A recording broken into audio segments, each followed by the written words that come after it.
आज हम पढ़ेंगे एक सदस्य का चैप्टर 5.1 जिसका नाम है समांतर श्रेणी। यदि आपने इसके इंपॉर्टेंट वाला पॉइंट वाला वीडियो नहीं देखा तो प्ले लिस्ट में जाके देखना है, क्योंकि वो देखने के बाद आपको ये समझ में आएगा। 5.1 समांतर श्रेणी का पहला क्वेश्चन है, निम्नलिखित स्थितियों में से किन स्थिति में संबंध संख्याओं की सूची एपी है। पहले तो आपको बताना है, ये नीचे 2-4 पॉइंट दे रखे हैं, इसके अंदर किस स्थिति के अंदर वो जो संबंध है वो सूची है या एपी है, और क्यों, और कारण और बताना है कि वो एपी है जो क्यों है, समांतर श्रेणी वो क्यों है। पहला दे रखा है, प्रत्येक किलोमीटर के बाद का टैक्सी का किराया, जबकि प्रथम किलोमीटर के लिए किराया दे रखा है 15 रुपये। प्रथम किलोमीटर के लिए किराया आपको दे रखा है 15 रुपये। और आगे पूछा है, और प्रत्येक अतिरिक्त किलोमीटर के लिए किराया आपको दे रखा है 8 रुपये। अतिरिक्त मतलब 1 किलोमीटर जाएगी टैक्सी तो उसका किराया 15 रुपये, और उसके बाद अगर टैक्सी और आगे जाएगी तो 15 रुपये के अंदर ये 8 जुड़ते जाएंगे। तो पहले हम लिखेंगे प्रथम किलोमीटर का किराया।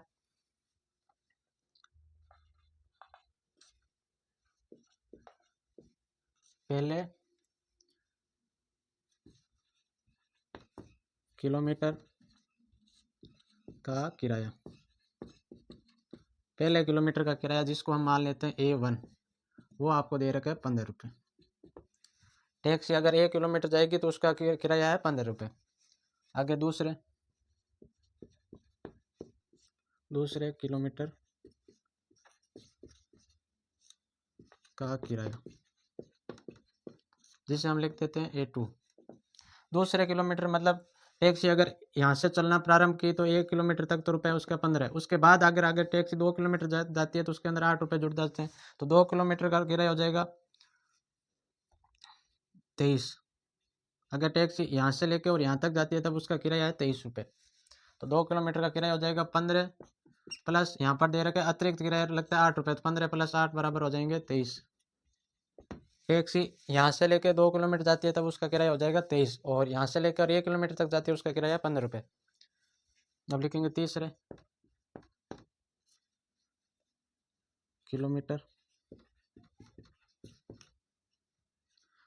किलोमीटर तक का किराया,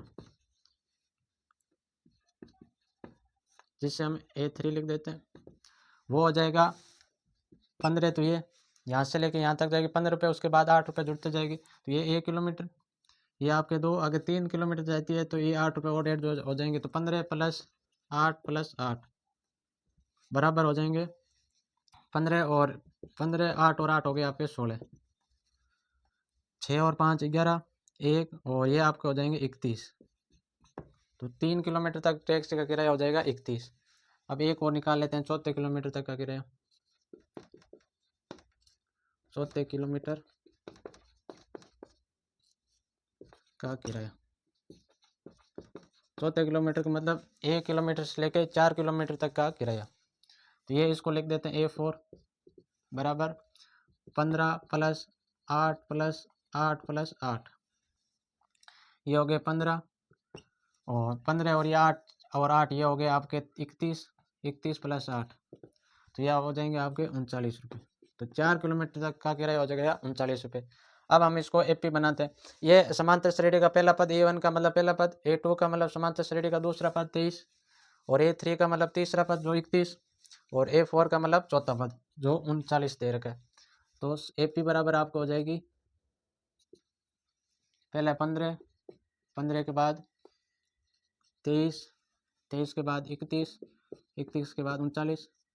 अब हमें ये बताना है कि ये एपी है या नहीं है, तो इसके लिए हम क्या करेंगे, इनके बीच में जो सार्वअंतर है वो ज्ञात करेंगे। यदि इन पदों के बीच में सार्वअंतर समान आ जाएगा तब तो ये एपी है, अन्यथा ये एपी नहीं है। तो हमें समांतर श्रेणी प्राप्त हो गई 15, 23, 31 और 39 पर, इस प्रकार ये आगे चलती जाएगी। तो हमें ये बताना है कि ये एपी बन रही है या नहीं है, तो इसके लिए हम सार्वअंतर ज्ञात करेंगे। सार्वअंतर जिसको लिखते हैं डी से, सार्वअंतर जिसको हम लिखते हैं डी से, डी बराबर होता है A2 - A1। ये 15 जो है ये प्रथम पद A1 है, ये A2 है, 23 वाला A3 है, और ये A4 है। तो पहला ज्ञात करते हैं डी बराबर A2 यानी कि 23, A1 यानी कि 15, 23 में से 15 जाएंगे तो ये बच रहे हैं 8। फिर हम और निकालते हैं डी बराबर, अब की बार क्या करेंगे, A3 में से A2 निकालेंगे, A3 - A2, इन दो पदों के बीच में देखेंगे अंतर समान है या नहीं है। तो A3 वाला पद 31 माइनस A2 वाला पद 23, तो 31 में से 23 जाएंगे तो ये बन आ रहे हैं 8। पहला भी अंतर 8 आ रहा है, दूसरा भी अंतर 8 आ रहा है। हम एक और निकालते हैं, A4 में से A3, चौथे पद में से तीसरा पद घटाएंगे, बाद में देखेंगे क्या ये डी वाला पद है समान है या नहीं। तो एक डी हो जाएगा आपके A4 माइनस A3। A4 आपको दे रखा है 39 माइनस A3 दे रखा है 31, 39 में से 31 जाएंगे, ये बन रहे 8। तो हमने इन पदों के बीच में अंतर निकाला, जो 8 8 आ रहा है, इसमें भी 8 आ रहा है, इसमें भी 8 आ रहा है और इसमें भी 8 आ रहा है, तो सारे अंतर समान आ रहा है। तो इसका मतलब ये हुआ कि ये आपके एपी है। तो नीचे लिखेंगे थे क्रमागत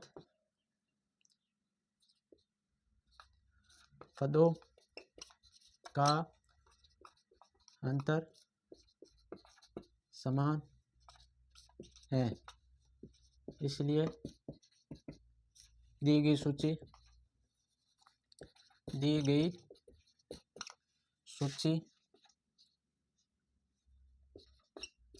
एपी है। क्रमागत यानी कि जो ये क्रमागत है, जैसे 15 और 30 के बीच में अंतर 8 आ रहा है, ये फिर 31 और 23 के इनके बीच में अंतर 8 आ रहा है, फिर इनके बीच में अंतर 8 आ रहा है, तो ये क्रमागत पदों के बीच में अंतर समान आ रहा है, इसलिए ये दी गई एपी, दी गई आपको ये सूची दे रखी है, ये एपी है।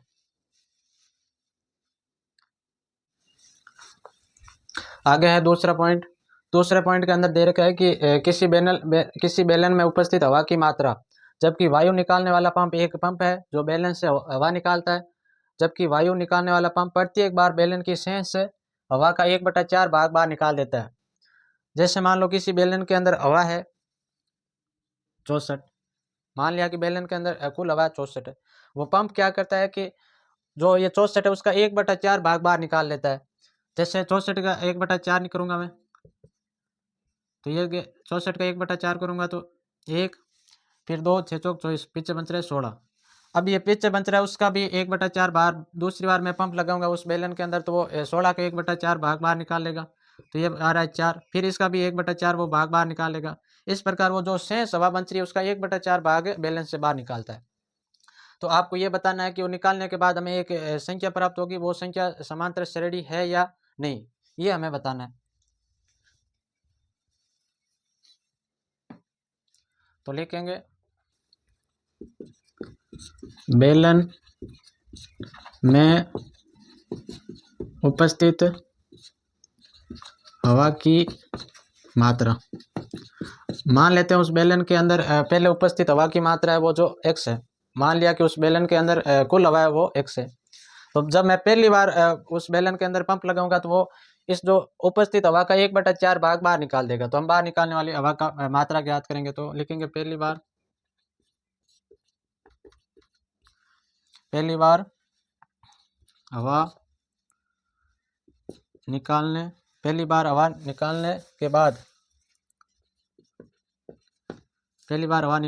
के बाद बेलन में शेष हवा, पहली बार हवा निकालने के बाद बेलन में शेष हवा, पहली बार जो मैं पंप लगाऊंगा उसके हवा बाहर निकलेगी, उसके बाद बेलन में कितनी शेष हवा रहेगी वो पता करते हैं। तो कुल हवा है वो x है, और इसमें बोला है कि एक बार पंप लगाऊंगा तो उसका 1/4 भाग बाहर निकल जाएगा। तो x का 1/4 भाग करूंगा तो मैं 1/4x ये बाहर निकल रहा है। तो मैं इसको थोड़ा सा सरल करूंगा, तो x के नीचे लिया मैंने 1, तो 1 और 4 का लेसे लेने पर आ रहा है 4, और 1 का भाग 4 में दूंगा 4 बार, 4 को 1 से गुणा किया तो ये 4x, फिर माइनस का माइनस, 4 में 4 का भाग दिया 1, और 1 को 1 से गुणा करूंगा तो ये x आ जाएगा। अब 4x में से x जाएगा तो ये 3x, और नीचे आ रहा है 4। तो पहली बार पंप से हवा बाहर निकालने के बाद उसके बेलन के अंदर शेष हवा बची है 3x/4, पहले x थी अब उसके अंदर हवा है 3x/4। अब लिखूंगा दूसरी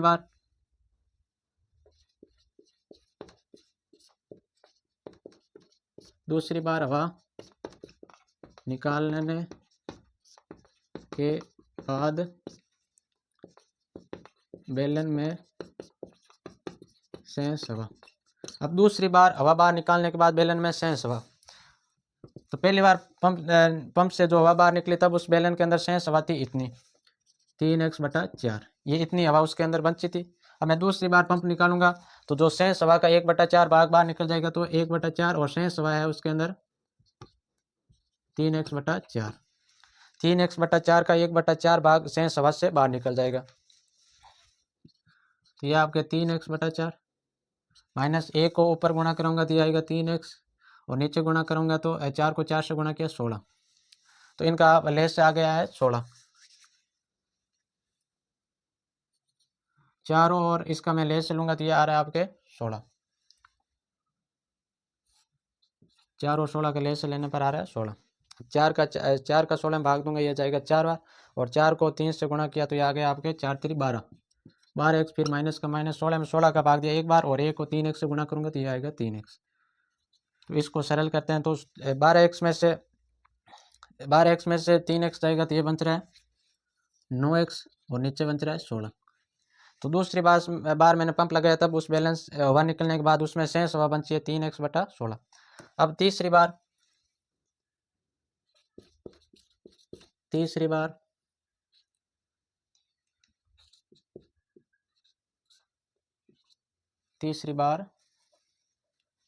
ये बार बार लिख देना यहाँ पर। तीसरी बार हवा निकालने के बाद बेलन में शेष हवा। तीसरी बार मैं पंप से बेलन से हवा बाहर निकालूंगा तब शेष हवा कितनी बचेगी। तो दूसरी बार निकालने पर मेरे शेष हवा बच रही है 9x/16। क्वेश्चन बोला है जो शेष हवा का उसका 1/4 भाग बाहर निकलता है, तो शेष हवा तो मेरे पास है 9x/16। इसका 1/4 भाग करूंगा तो ये 1/4 को इससे गुणा करूंगा, फिर यहाँ पर 9x/16 माइनस ए को 9x से गुणा करूंगा तो 9x, और यहाँ पर 4 को 16 से गुणा करूंगा, 16 चौक आपके हो जाएंगे 64। अब 16 और 64 का लेस से लेने पर आ रहा है 64, तो इनका मैं लेस से लूंगा तो आएगा 64। 16 का भाग दिया 4 बार, और 4 को 9 से गुणा करूंगा तो 4 नहीं 36, ये हो गया 36x, फिर माइनस का माइनस, 64 में 64 का भाग दिया एक बार, और 1 को 9x से गुणा करूंगा तो ये आ गया 9x। फिर इसको सरल करते हैं तो 36 में से 9 जाएंगे, ये बनते रहे 27, और नीचे आ गया 64, और यहाँ पर x। तो मेरे पास पहला पद है जो ये आ गया a1 x आया, ये है पहला पद, और फिर ये है मेरे पास 3/x, ये हो गया आपके a2, यानी कि दूसरा पद समांतर श्रेणी का। ये 9x/16 ये समांतर श्रेणी का तीसरा पद हो गया, और ये 27x/64 है, ये हमें समांतर श्रेणी का हो गया चौथा पद a4। तो हमें AP एक प्राप्त हुई है। AP बराबर पहला पद x, दूसरा पद 3x/4, और तीसरा पद 9x/16, और चौथा पद मेरे पास है 27x, और यहाँ पर 64, और इस प्रकार ये आगे चलती जाएगी। अब हम बताना है जो हमें ये संख्या की सूची मिली है ये AP है या नहीं है। इसके लिए हम सार्वंतर ज्ञात करेंगे, तो D बराबर होता है A2 माइनस A1, दूसरे पद में से पहला पद घटाना, तो दूसरा पद है ये 3x/4 और माइनस का x, तो मैं x के नीचे लिखूंगा 1, तो ये हो गया ले से लेने पर 4, और 4 में 4 का भाग दूंगा एक बार, और 1 को 3x से गुणा करूंगा 3x, फिर माइनस का माइनस, 1 का भाग दूंगा 4 में 4 बार, 4 को x से गुणा करूंगा तो हो गया 4x, फिर 3x में से माइनस का 4x जाएंगे तो माइनस का x, और नीचे बच रहा है 4। तो दूसरे पद और पहले पद के बीच का जो अंतर है वो आ रहा है माइनस का x/4। अब हम तीसरे पद और दूसरे पद के बीच का अंतर देखते हैं, तो D बराबर तीसरा पद ये A3 माइनस A2, और A3 आपको दे रखा है 9x/16, फिर माइनस का माइनस, A2 आपको दे रखा है 3x/4। इन दोनों का 16 और 4 का लेस लूँगा तो आएगा 16। 16 में 16 का भाग दिया एक बार, और 1 को 9x से गुणा करूँगा, ये आ गया 9x, फिर माइनस का माइनस, 4 का भाग 16 में दूंगा तो 4 बार, और 4 को 3x से गुणा करूँगा तो ये हो जाएगा 4 3 12x। अब 9x में से 12x जाएंगे तो ये बन रहे हैं 9x में से 12x जाएंगे, ये बन रहे हैं माइनस के 3x, और बट्टे के अंदर 16। अब हमें ये अंतर निकालने पर पता चला है कि पहले दो संख्या के बीच का अंतर तो है माइनस के x/4, और दूसरी और तीसरी संख्या के बीच का अंतर है जो है माइनस के 3x/16। तो इन संख्याओं के बीच का अंतर है वो समान नहीं है, इसलिए ये AP नहीं है। नीचे लेकिन आते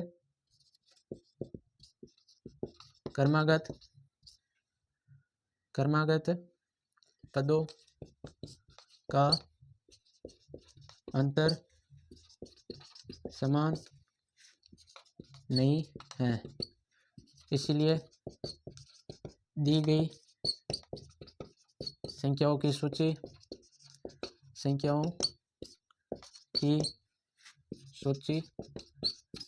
एपी नहीं है। अतः क्रमागत पदों का अंतर समान नहीं है, इसलिए दी गई संख्याओं की सूची एपी नहीं है। अंतर समान नहीं है, इसलिए हमें जो ये संख्या दे रखी इनकी एपी है वो नहीं है।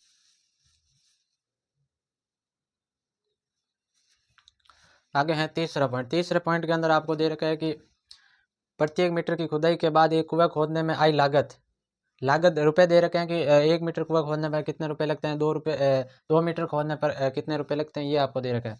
जबकि प्रथम मीटर खुदाई की लागत आपको दे रखी है 150 रुपये।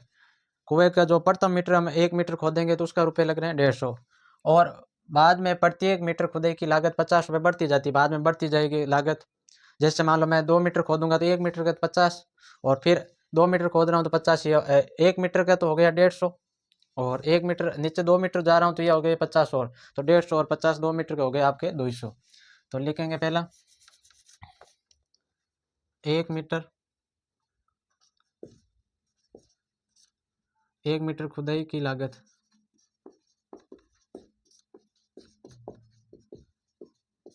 1 मीटर खुदाई की लागत जिसको लिख देते हैं A1, ये है आपको दे रखा है 50 रुपये। बाद में लिखेंगे 2 मीटर खुदाई की लागत जिसको लिख देते हैं A2 बराबर 50 के अंदर मैं जोड़ूंगा 150 के अंदर मैं जोड़ूंगा 50, ये हो गया आपके 200। कुएं को हम 2 मीटर खोदेंगे उसकी लागत आएगी 200, 1 मीटर खोदने पर उसकी लागत आ रही है 150 रुपये। आगे लिखेंगे 3 मीटर खुदाई की लागत। 3 मीटर खुदाई की लागत हो जाएगी A3 बराबर 200 के अंदर 50 और जोड़ूंगा मैं, तो ये हो जाएगा 200 प्लस 50 बराबर 250 रुपये।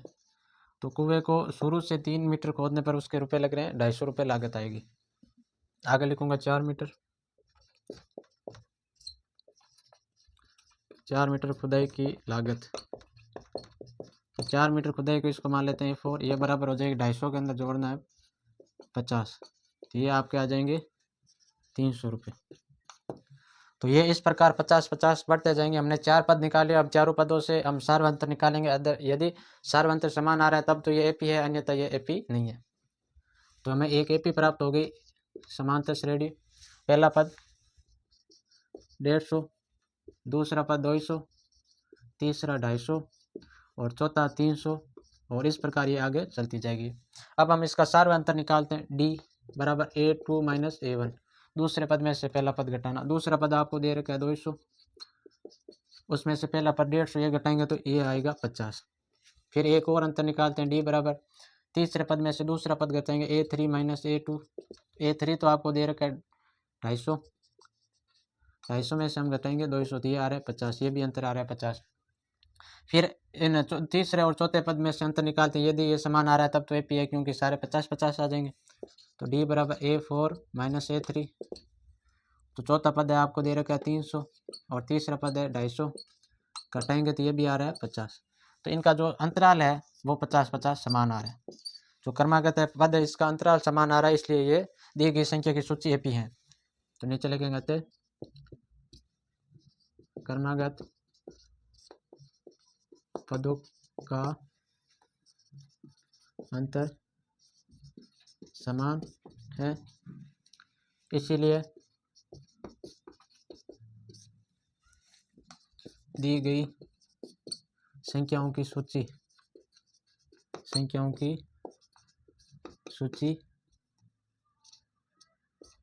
एपी है, इसलिए दी गई संख्याओं की सूची एपी है।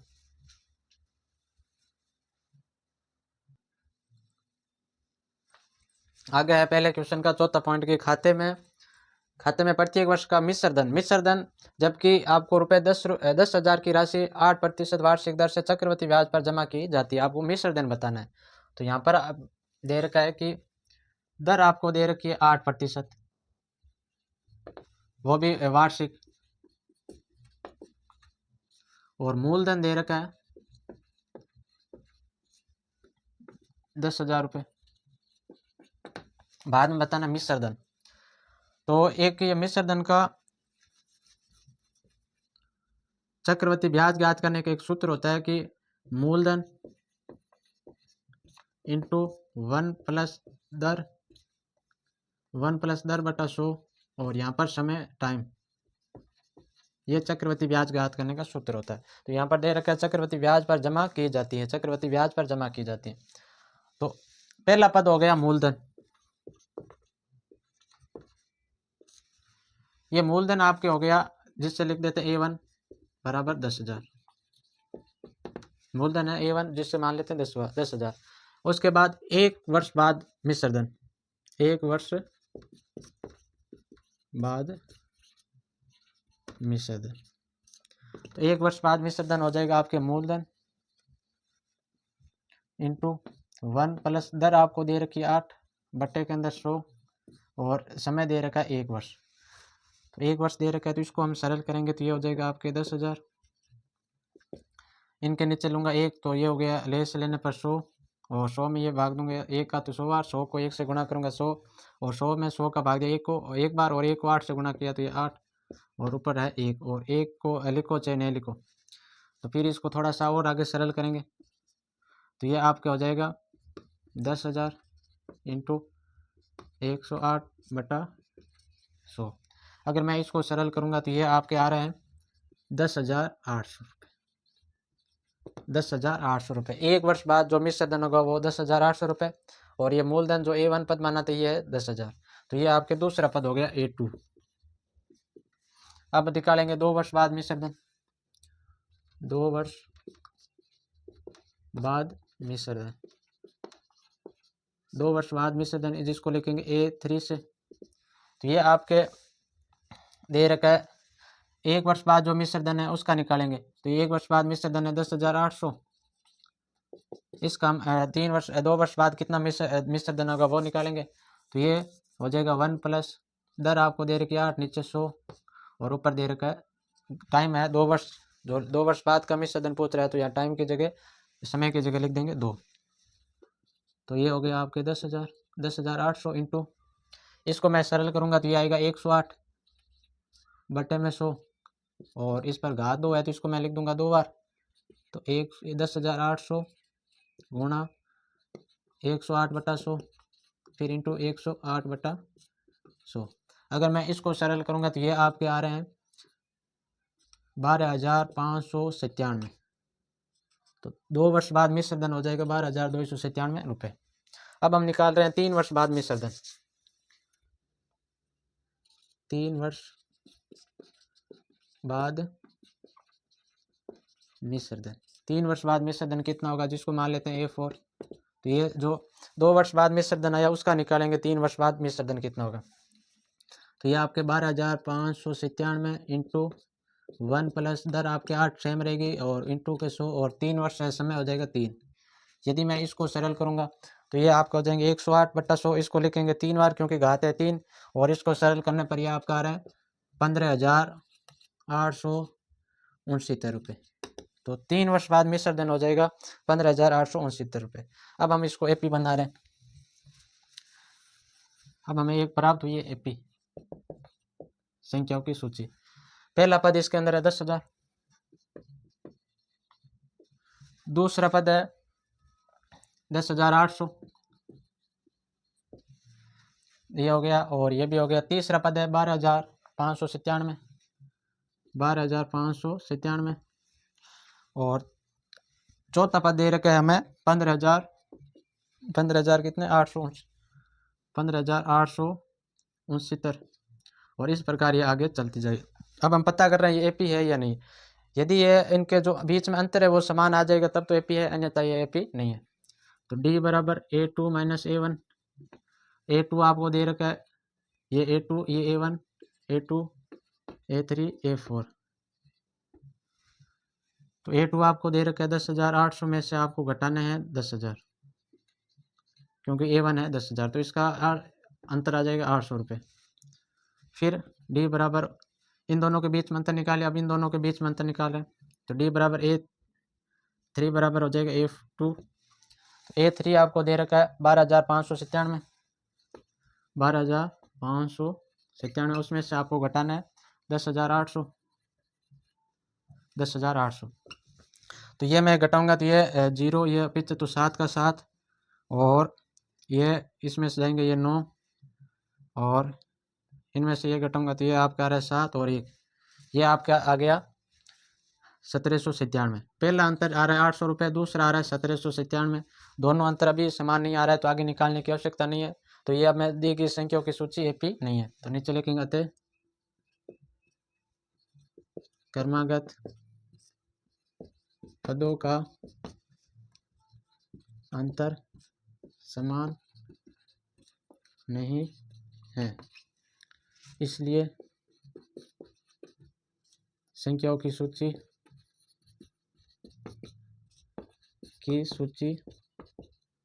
इसलिए संख्याओं की सूची एपी नहीं है, इसलिए संख्याओं की सूची एपी नहीं, क्योंकि इनका अंतर है वो समान नहीं आ रहे।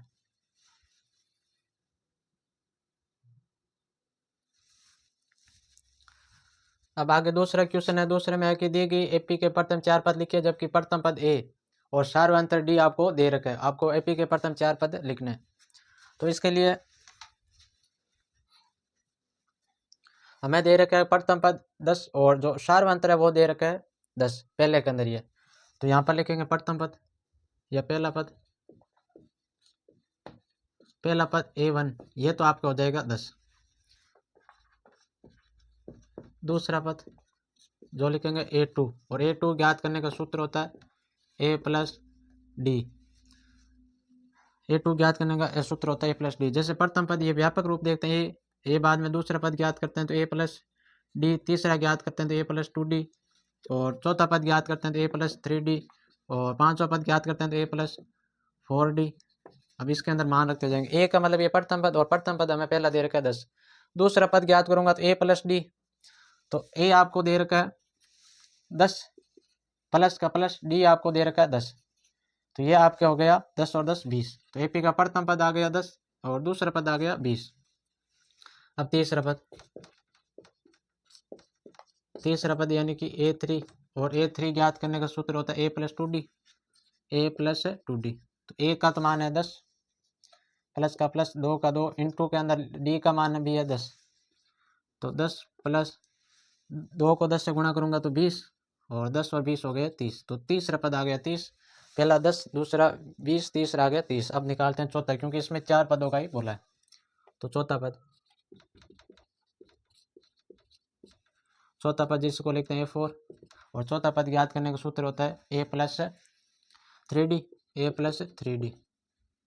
ए का तो मान है 10, प्लस का प्लस, 3 का 3, डी का मतलब सर्वांतर इसका दे रखा है 10, फिर 10 प्लस 30, 3 को 10 से गुणा करूंगा 30, 30 और 10 हो गए 40। तो एपी का चौथा पद आ गया 40, और तीसरा पद 30, दूसरा पद 20 और पहला पद 10। ये पहला हो गया कंप्लीट।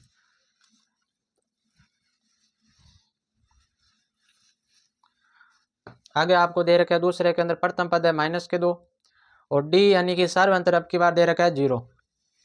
तो इस जो इससे एपी बनेगी, इसका पहला पद हो जाएगा,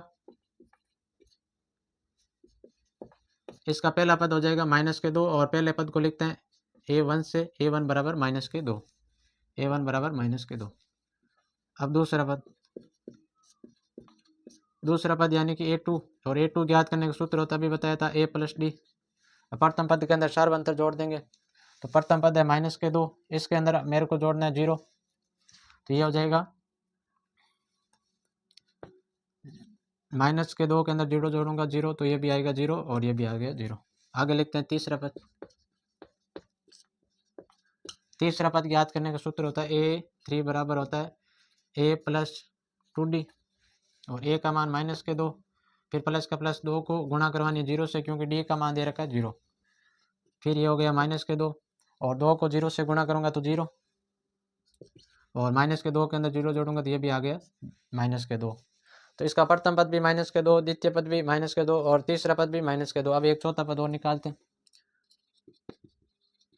चौथा पद चौथा पद यानी कि A4 निकालने का सूत्र होता है A+3D। A4 4 आ रहा है यहाँ पर, तो यहाँ पर D का लेंगे 3, A कम ले लेंगे।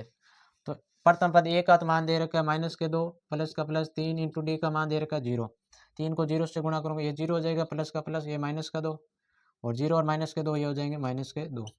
तो इसका चौथा भी पद आ रहा है -2। ये आपके दूसरा हो गया कंप्लीट। आ गया तीसरे के अंदर कोई एपी है, उस एपी का प्रथम पद 4 दे रखा है और सार्वंतर -3 दे रखे हैं। तो इसका पहला पद तो हो जाएगा 4, पहला पद जिसको लिखते हैं A1 बराबर 4। दूसरा पद यानी कि A2 बराबर उसका सूत्र होता है A+D। तो A का तो मान दे रखा है 4, प्लस D का मान दे रखा है -3। तो 4 में से -3 जाएगा तो ये आ जाएगा 1। तो इस जो एपी है, इस एपी का दूसरा पद है 1 और प्रथम पद है 4। आगे निकालते हैं तीसरा पद। और तीसरा पद यानी कि A3, और A3 का सूत्र हो गया A+2D। A का मान दे रखा है 4, प्लस का प्लस 2 इंटू D का मान दे रखा है -3। फिर 4 प्लस 2 को -3 से गुणा करूंगा तो ये हो जाएगा -6। -6 में से 4 जाएंगे तो ये बन रहा है -2। तो इस एपी का तीसरा पद आ जाएगा -2। आगे निकालते हैं चौथा पद। चौथा पद A4, और A4 ज्ञात करने का सूत्र होता है A+3D। तो इसका प्रथम पद दे रखा है, A की जगह लिखोगे 4, प्लस का प्लस 3 का 3, D की जगह लिखना है आपको -3। तो ये हो जाएगा 4, और 3 को -3 से गुणा करूंगा तो -9, और -9 में से प्लस के 4 जाएंगे, ये बच रहे -5। तो इसका चौथा पद आ जाएगा -5। यह हो गया तीसरा कंप्लीट। आगे चौथा जिसके अंदर प्रथम पद A का मान दे रखा है -1 और D यानी कि सार्वंतर आपको दे रखा है 1/2। तो यहाँ लिखेंगे पहला पद जिसको लिखते हैं A1, ये आपको -1 पहले से दे रखा है। दूसरा पद A2 ज्ञात करने का सूत्र होता है A+D। प्रथम पद के अंदर D जो सार्वंतर दे रखा है उसको जोड़ देंगे। तो A का मान दे रखा है -1, प्लस का प्लस D का मान दे रखा है 1/2। तो -1 में से 1/2 जाएंगे तो या फिर इसके नीचे 1 ले लो। तो 1 लेंगे तो इन दोनों का लेस आया 2, और 1 का भाग 2 में दूंगा तो 2 बार 2 को -1 से गुणा करूंगा तो -2, फिर प्लस का प्लस 2 में 2 का भाग दिया तो 2 में 2 का भाग दूंगा 1, और 1 को 1 से गुणा किया तो 1। तो 2 में से -2 में से 1 जाएगा तो -1/2। तो इस एपी का दूसरा पद आ गया -1/2। अब निकालते हैं तीसरा पद A3, और A3 बराबर हो जाएगा, तीसरा पद निकाल रहे हैं तो A+2D। A का मान आपको दे रखा है -1, फिर प्लस का प्लस 2 इंटू D का मान दे रखा है 1/2। अब -1, 2 को 1 से गुणा करूंगा तो ये 2 पर 2 हो जाएंगे, नीचे भी 2, 2 से 2 कट गया, आया -1 प्लस का 1, 2 से 2 कट गया, यहाँ 1, फिर -1 में से प्लस का 1 जाएगा तो ये आ गया 0। तो इस एपी का तीसरा पद आएगा 0। अब निकालते हैं चौथा पद यानी कि A4, और A4 ज्ञात करने का सूत्र होता है A+3D। तो A का मान आपको दे रखा है -1, फिर प्लस का प्लस 3 इंटू D का मान आपको दे रखा है 1/2, फिर -1 प्लस का प्लस 3 को 1 से गुणा करोगे 3, और नीचे 2। तो इस 1 के नीचे मैंने लिखा 1, फिर 1 और 2 का लेस लेने पर आ रहा है 2। तो 1 का भाग दूंगा 2 में तो ये गया 2 बार, और 2 को -1 से गुणा करूंगा तो ये आ गया -2, फिर प्लस का प्लस 2 में 2 का भाग दिया 1, और 1 को 3 से गुणा किया तो ये 3, फिर प्लस के 3 में से -2 जाएंगे तो ये आ गया 1, और नीचे 2। तो इस एपी का चौथा पद आ गया 1/2। तीसरा पद है 0, और दूसरा पद है -1/2, और पहला पद है -1। ये आपके हो गया चौथा कंप्लीट। अब आगे हैं पांचवा के अंदर एपी का पहला पद आपको दे रखा है -1.25, और डी दे रखा है -0.25। तो इसका पहला पद तो ये सेम हो जाएगा, पहला पद जो A1 बराबर ये तो हो जाएगा आपके -1/25। दूसरा पद दूसरा पद A2 बराबर हो जाएगा A प्लस डी, और A का मान आपको दे रखा है माइनस के 1.25, इसके अंदर आपको जोड़ना है माइनस के 0.25, इसके अंदर मैं माइनस के 0.25 जोड़ूंगा तो ये हो जाएगा माइनस के 1.50। उसके बाद दूसरा पद आपके आ गया माइनस के 1.50। अब निकाल रहे हैं तीसरा पद यानी कि A3 बराबर इसका सूत्र हो जाएगा A प्लस 2D। तीसरा पद ज्ञात करें, उसका सूत्र हो जाएगा A प्लस 2D। तो A का तो मान दे रखा है माइनस के 1.25 प्लस का प्लस 2 का 2 इंटू के जगह D का मान आपको दे रखा है 0.25। अगर हम इसको सरल करेंगे तो ये आएगा आपके माइनस के 1.75। तो इस AP का तीसरा पद आ गया माइनस के 1.75। अब हम निकाल रहे हैं चौथा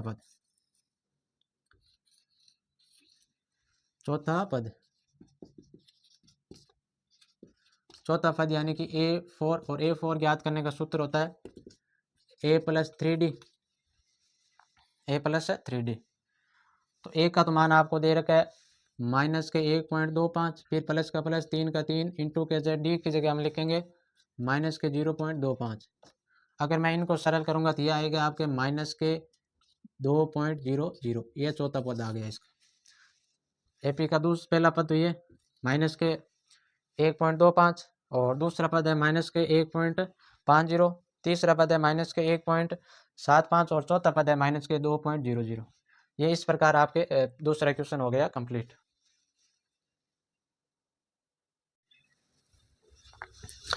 आगे दे रखा है तीसरे क्वेश्चन में आपको एक समांतर श्रेणियां दे रखी है या एपी दे रखी है, इनके आपको प्रथम पद व सार्वंतर निकालने।